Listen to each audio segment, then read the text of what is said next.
What if the sky isn't empty? What if it's watching, and waiting for us to look back? In the desert silence of Utah, one man hears a signal that shouldn't exist, a pulse older than memory, deeper than language. When he looks up, reality begins to fold. Eyes appear in the sky. Not ships. Not visitors. But something far stranger, something alive. A town begins offering sacrifices to the sky. A child whispers a phrase that doesn't belong to them. And one photograph captures an eye that doesn't see light it remembers. What is the fourth frequency? Is it a form of communication? Or a consciousness far beyond ours? And when we finally respond to the silence above, what responds back? This is not just a story. It's a broadcast. And you're already part of it. It didn't come like thunder. It didn't arrive with a bang, or a flash in the sky. It came with absence, the kind of silence that doesn't fall on the world, but rises out of it, hollowing it from the inside. Eli had lived 5 years alone in the red dust basin of southern Utah, manning a forgotten atmospheric research post built during the Cold War. Most days were routine: check the monitors, catalog interference, sip bitter coffee while the desert sun melted into gold. At night, he'd tune into the background music of the cosmos, cosmic microwave noise, distant lightning, drifting pulses from weather balloons. But on one morning, precisely 3:33 a.m., a moment cut itself out of time. First, the screen flickered. Then, the wave monitors dropped flatlined. Not a blip, not a hiss. Not static, not error. Just, nothing. It was as if the universe itself had hit mute. He stepped outside. No wind stirred the yucca plants. No insects chirped. The stars above were pinned in place like drawings, too still, too bright. Even his breath, even the beating of his own heart, felt distant, as though it were being absorbed. Eli spoke out loud, just to break the stillness. But his voice sounded like it didn't belong there anymore. And above him, the sky held its breath. When the hum of the world returned 20 minutes later, first as a faint buzz, then the shrill groan of returning systems, Eli didn't panic. He knew machines failed, glitches happened. But what worried him wasn't the failure. It was the timing. It was how perfect it had been. He rewound the audio log. At the center of the blackout, in the precise dead center, was a sound. It was not static. It was not a random burst. It was intentional. A single tone pierced the void, clear, deliberate, vibrating just below hearing, but enough to make the skull ache. It wasn't a message in the way humans speak, but something deeper, like an ancient tuning fork echoing through bone. Then, under that pulse, a sound like breathing. Slow, low, moist. But too large. Too spaced. Whatever was breathing, it was bigger than a man. Bigger than a house. It sounded like atmosphere moving through flesh. Eli sent the file to a colleague at a university observatory just in case his isolation had warped his perception. Hours passed. The response came late at night. Short. Direct. Analyzed across all spectrums. Unknown frequency. Organic source. Not terrestrial.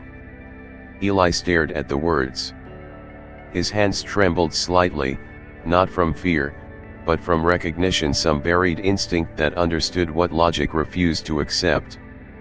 This wasn't just a sound. It was a presence. And it had chosen to reveal itself in silence. By the third night, the silence hadn't returned, but something else had. At dusk, Eli saw the sheriff's old pickup rumble past his outpost, a plume of dust following behind it like smoke from a dying star. Curiosity tugged at him. That road led nowhere but the Pinter Ranch, 5 miles east, where the only things louder than the wind were cows and wind chimes.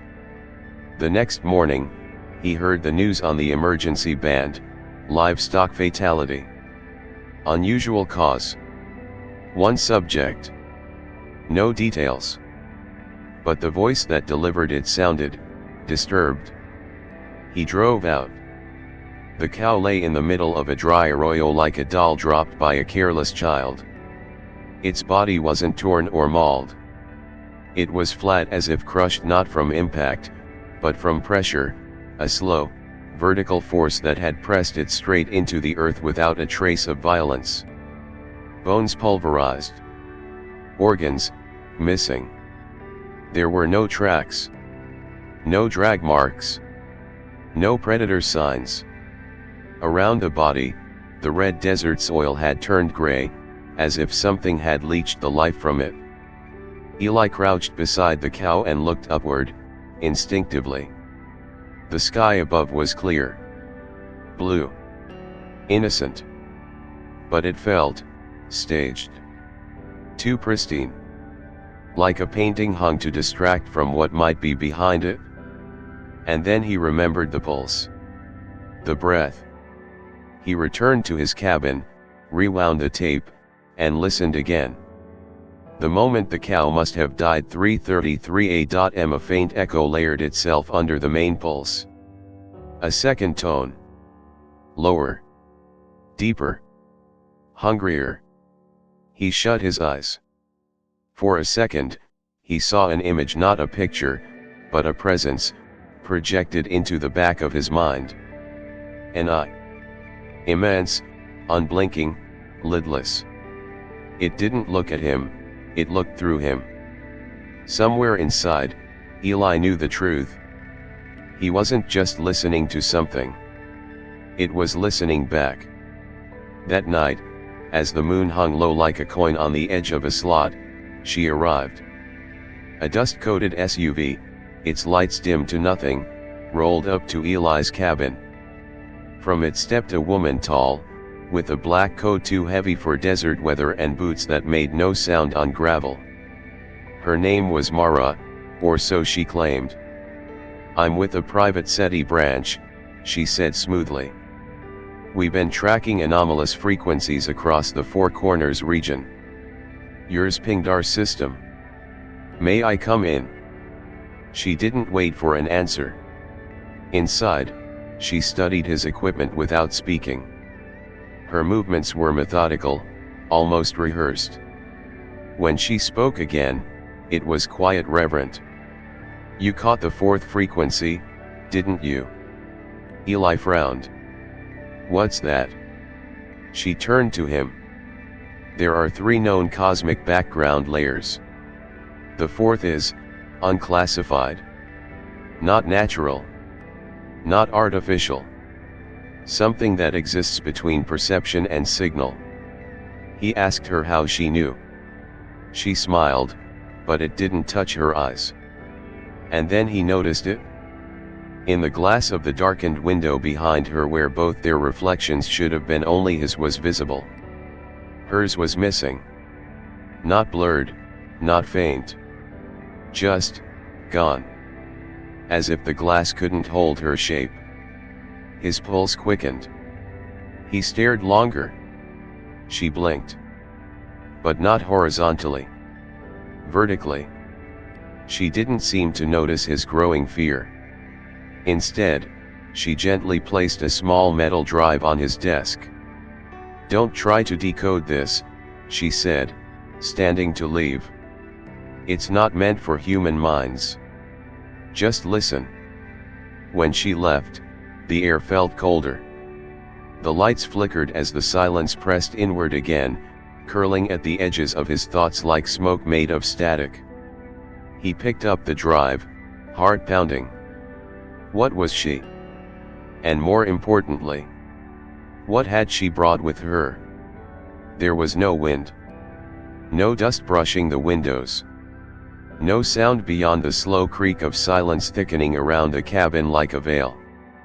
Eli's eyes opened before his body stirred a gut sense, primal and urgent, telling him that the world outside had shifted in a way that didn't involve time or weather, but structure.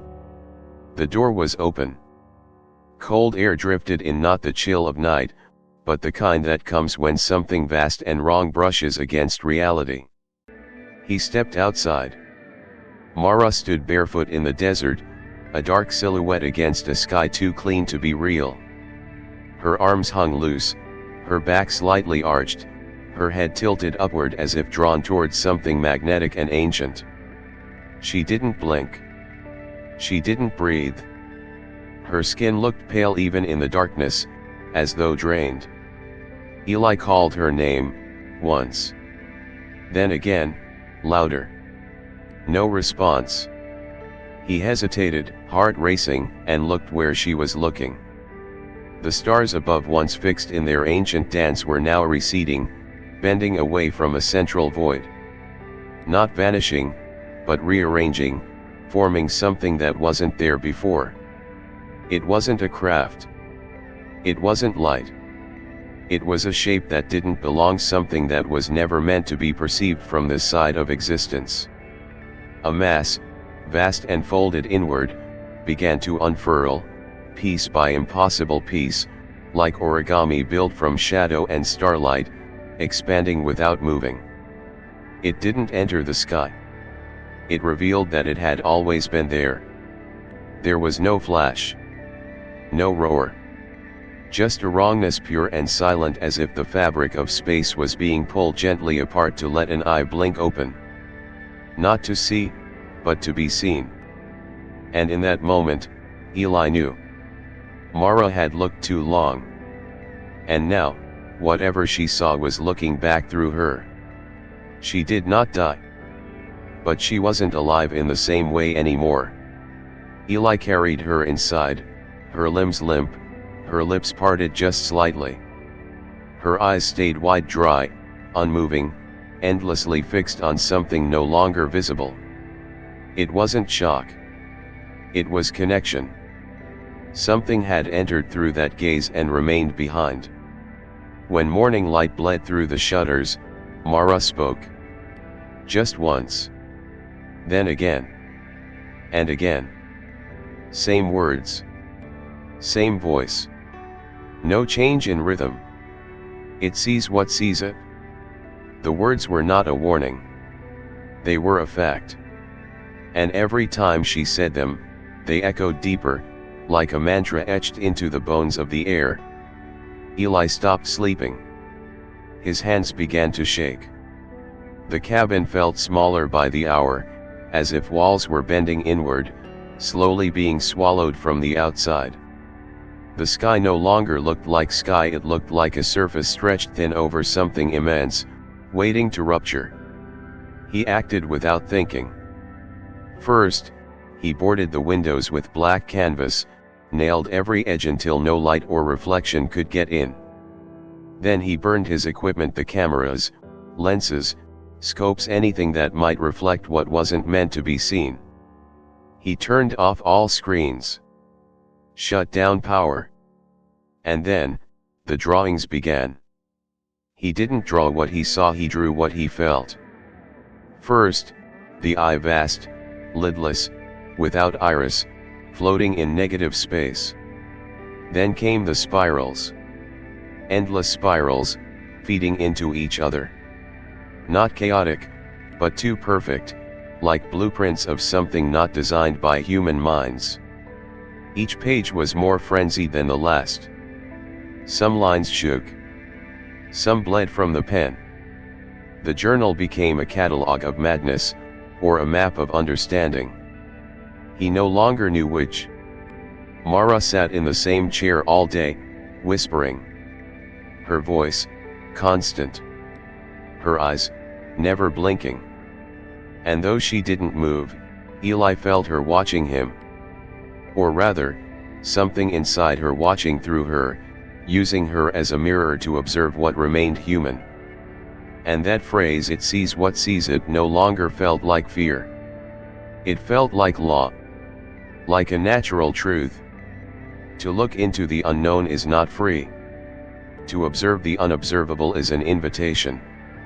And something has accepted it. The road twisted like something afraid of its own destination. Dust blew sideways, curling against Eli's windshield, even though no wind moved. Every mile into town felt heavier, not with fear, but with a sense of trespass, as if the land itself had become sacred in a language no one spoke anymore. When he reached the town of Dry Water, it was not empty in the usual way, not abandoned, not ruined. It was too still. Every building was sealed, windows blacked out, doors shut with heavy chains, crosses scratched into wood, not nailed. The silence wasn't absence of sound. It was compressed reverence. Like everything was holding its breath because something holy had walked past and might return. At the heart of the square was a circle. A perfect ring of white salt, undisturbed, impossibly clean. Not blown by wind, not cracked by footsteps. It gleamed under a sunless sky like the remains of a ritual no one dared speak aloud. Inside the circle, a goat, alive but barely. Its legs tied, its fur streaked with ash, its eyes glassy and wide. It didn't cry. It didn't move.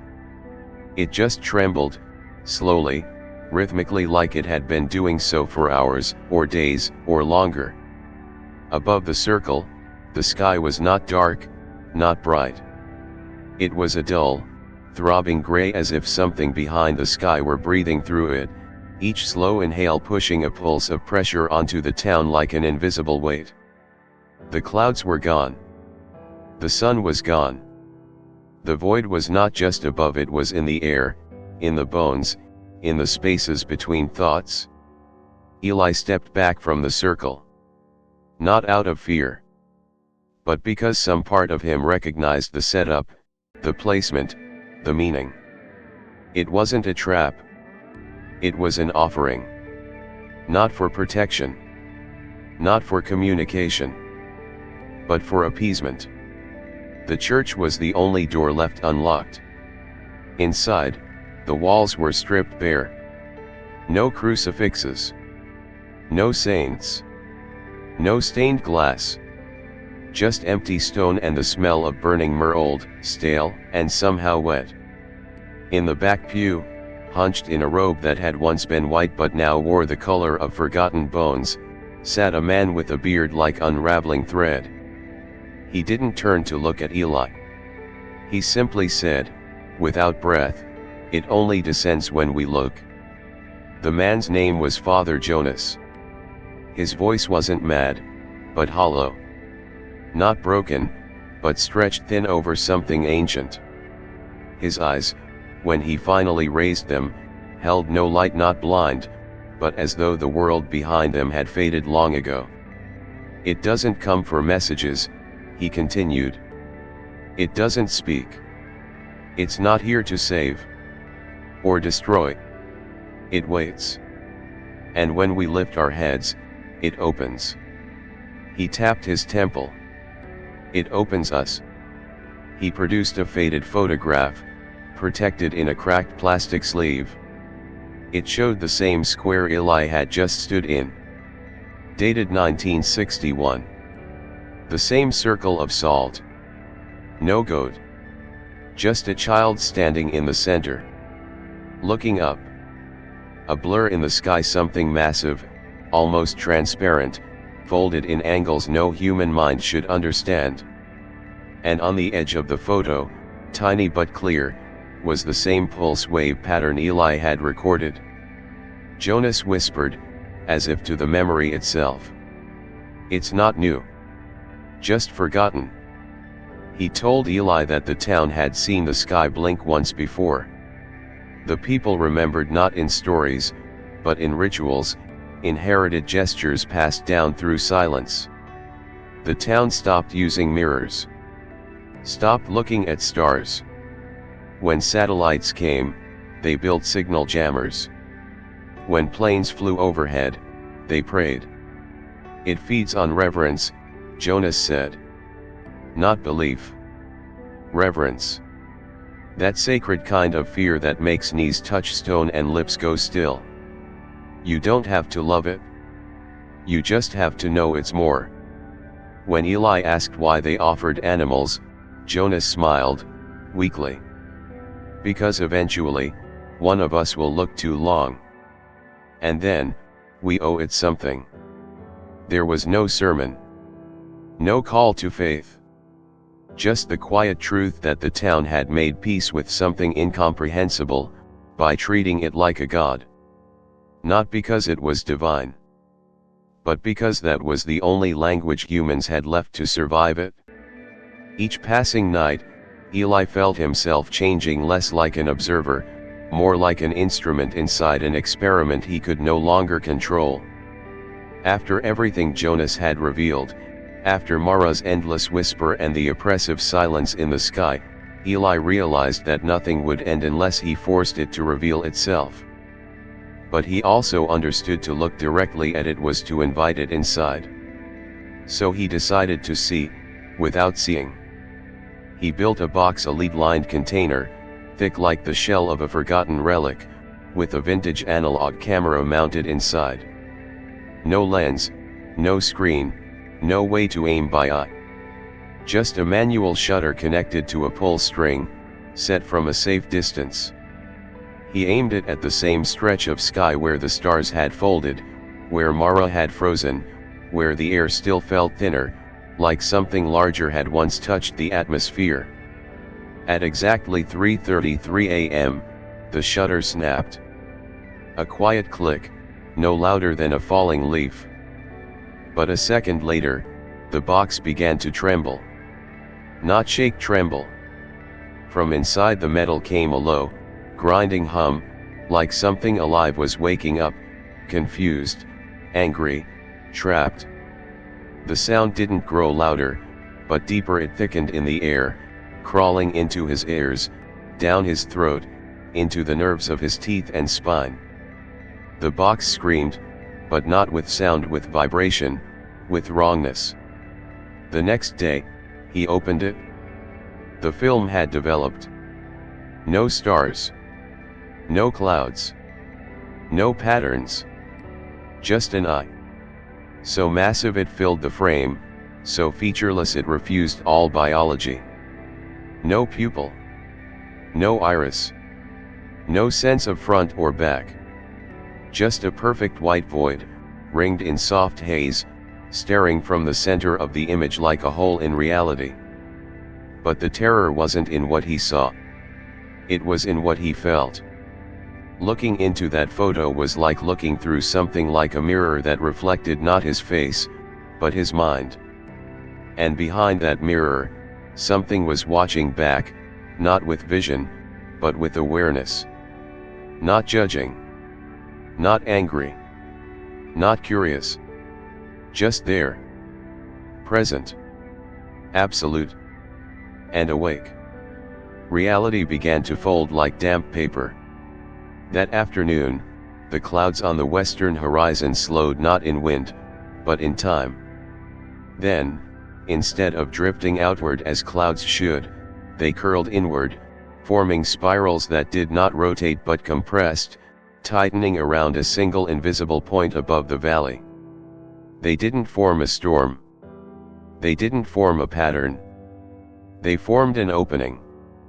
It wasn't violent. It was gentle, like a hand pressing into silk from behind. The sky rippled, then peeled. The deeper it folded, the less light there was. Birds flew into it, not away from, into. Whole flocks of black-winged shapes soared directly into the spiral without flinching, like they were answering a call, like they knew this was a way out of something. None came out. No feathers dropped. No sound marked their disappearance. Eli tried to run. He grabbed his keys, took the truck, sped down the only road he knew. But the road betrayed him.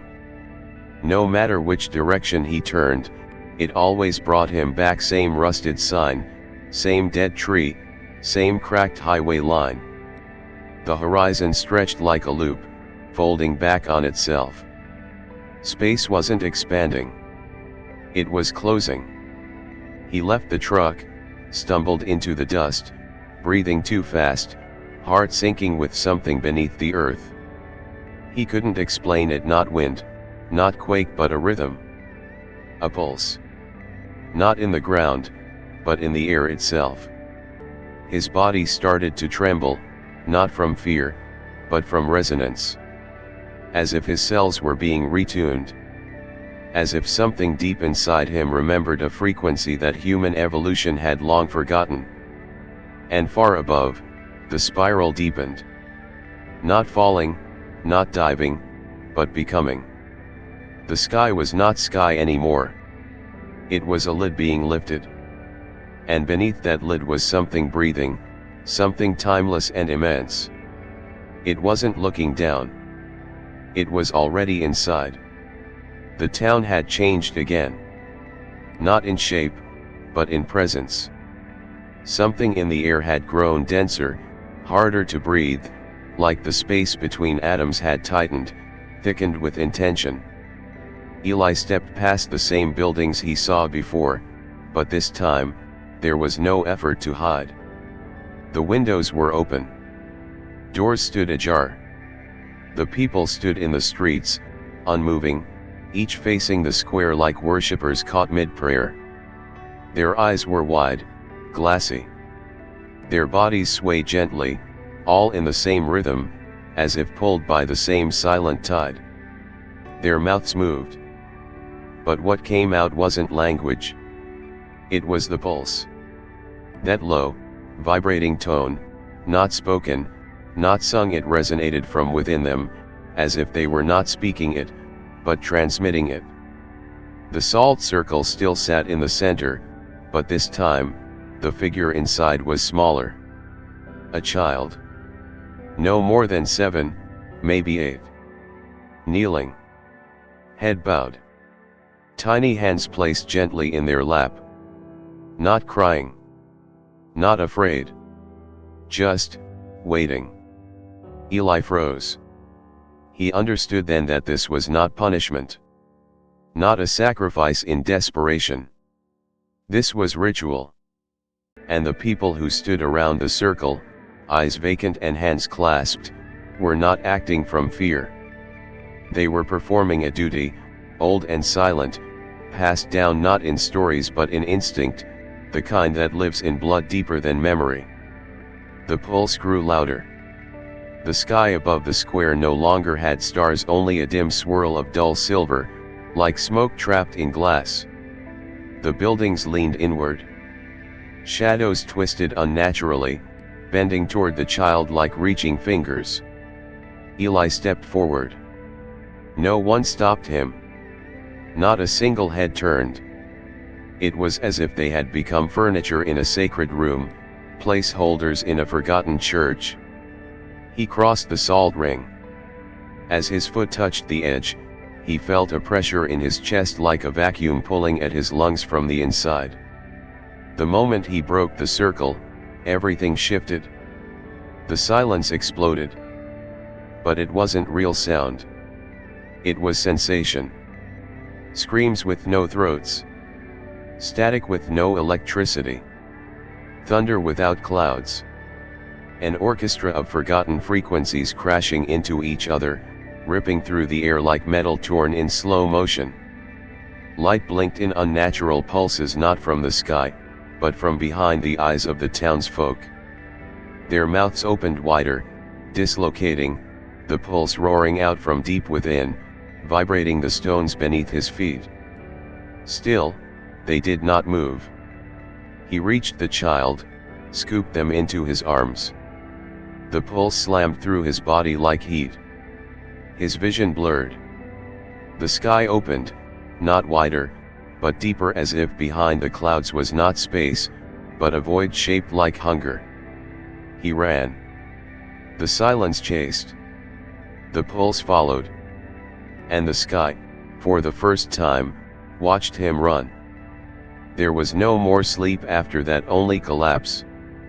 When Eli's body gave out near the old radio tower, his mind fell somewhere else. Not into dreams, but into memory. A memory that didn't belong to him. One older than bones, older than thought, stored not in time, but in structure. He stood in an ocean of lightless space, where form had no meaning. There were no stars, no planets, no matter. Only motion. Only presence. And from that presence came a shape, not made of flesh, but of impression, the suggestion of limbs, the whisper of movement, the idea of a body too large for physics, too patient for language.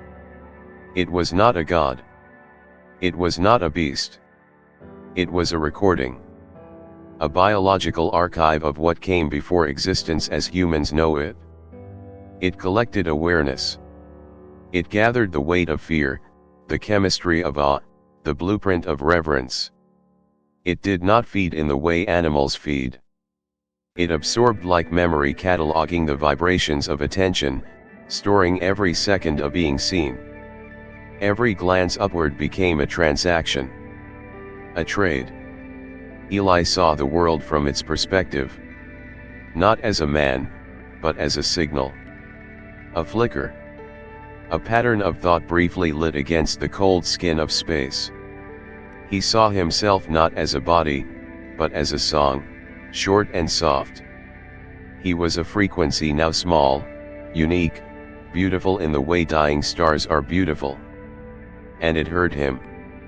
And it kept him. Somewhere far away, his body still lay on the ground. But his mind, his essence had been filed away. Stored inside something that did not know death, did not know kindness or cruelty. Only knowledge. And the creature, the presence, the memory. It remembered him. He climbed the tower not to survive, not to escape, but because something in him, something changed by the eye, by the pulse, by the silence, told him this was the only place where truth could pass through the skin of the world. The rusted ladder groaned beneath him, but he didn't hear it. His ears were already tuned to something else, the pressure of the sky, the breathless void above, the way light bent subtly wrong, as though the atmosphere had become glass, and he was moving toward the other side. He reached the platform, shaking, but not from fear, from alignment. His hands moved without question. He connected the receiver, routed the signal through every open channel, AM, shortwave, digital bleed. Then he took the pulse, the raw sound, and let it loop. At first, the signal played alone. One tone. One echo. One breath. But it wasn't enough. He leaned forward. His mouth almost touched the mic. His voice, no longer entirely his own, merged with the tone. Don't look up. It hears you. He let it play. Again. And again. He expected static. He expected silence. He did not expect light. The sky did not brighten, it opened. Like silk being torn from behind, like something ancient stretching after eons of stillness. No sound came. No shockwave. Just an unveiling. Not of clouds, not of stars, but of eyes. They didn't descend. They didn't approach. They appeared all at once across the sky, layered behind the thin veil of blue and gray and fading sun. Hundreds. Thousands. Large and small. Blinking not in sync, but in recognition. They weren't invading. They weren't discovering. They were responding. Each blink was not just vision, it was acknowledgement. They had seen the broadcast. Not just the sound, but the meaning inside it. And more than that, they had understood something rare. That someone below had not only seen them, but accepted being seen. They had waited. Not for contact. Not for worship. But for a mind open enough to speak back in silence. And now, they listened. The town did not wake. It resumed. Like a spell had passed, and now the air simply continued. The streets were quiet, the buildings untouched, the people walking again as though nothing had happened. No screams. No memory of eyes. As if that night had been swallowed whole by time, made into a hole in history where words could not exist. But Eli was no longer there. His journal remained on the floor of the tower, pages scattered and flapping in a wind that didn't move the trees. The last entry read only: "If you stare long enough into silence, eventually, it speaks back." There was no body. No blood. No trail of boots or breath.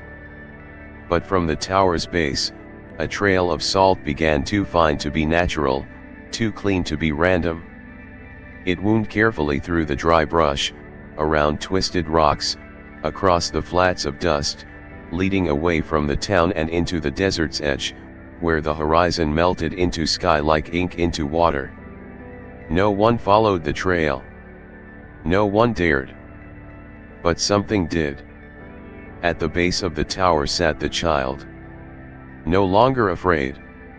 Still. Focused. Their hands moved slowly across pages in a new journal, drawing spirals, tighter and deeper with each loop, as if digging into paper to reach something beneath. And as they drew, they whispered again and again, not in confusion, not in fear but in reverence. "It remembers you. Not him. You." The message had shifted. The eye was no longer looking for Eli. It had moved on. And now, it was listening for someone else. In a dim-lit observatory, thousands of miles away, long past the event, a young intern sorted data no one had touched in years. Most logs were corrupted, overwritten, erased in budget cuts and silence. But one file, buried in an archive labeled unsorted, blinked for attention. File name, F4. Timestamp, 3:33 a.m. Location, Southern Utah. She clicked it. No intro. No file header. Just silence, dense, warm, pulsing. It lasted for 6 seconds. Then came the tone, low, rounded, almost sad. It vibrated inside her headphones, soft and slow, like a breath taken by a throat miles wide. Then, another sound. A voice. Human, but distant. Recorded not by a microphone, but by presence alone. "You heard me." A pause. A shift in pressure. "Now I hear you." And then, everything stopped. No glitch. No crash. Just, stop. As though the system chose not to record anymore. As though something on the other side of the signal had looked back and decided this part wasn't for humans to keep. The intern sat frozen. Outside the window, the sky was clear. But something in the stars looked thinner. Like they'd been peeled back. She didn't know why, but she reached for her notebook. And with a hand she didn't fully control, she began to draw. A single spiral. Over and over. Tighter and tighter. Listening. In the end, Eli vanished without a trace, leaving only a trail of salt and a child repeating a phrase that chills the soul. "It remembers you." So what was the fourth frequency? A forgotten force from before time? A living archive of our deepest thoughts? Or was it simply the price we pay for daring to look at what was never meant to be seen? What do you think it was? Was Eli taken, or chosen? And if you heard the pulse, would you answer? Leave your thoughts in the comments. And if your sky ever folds inward, don't look up. We'll see you in the next story.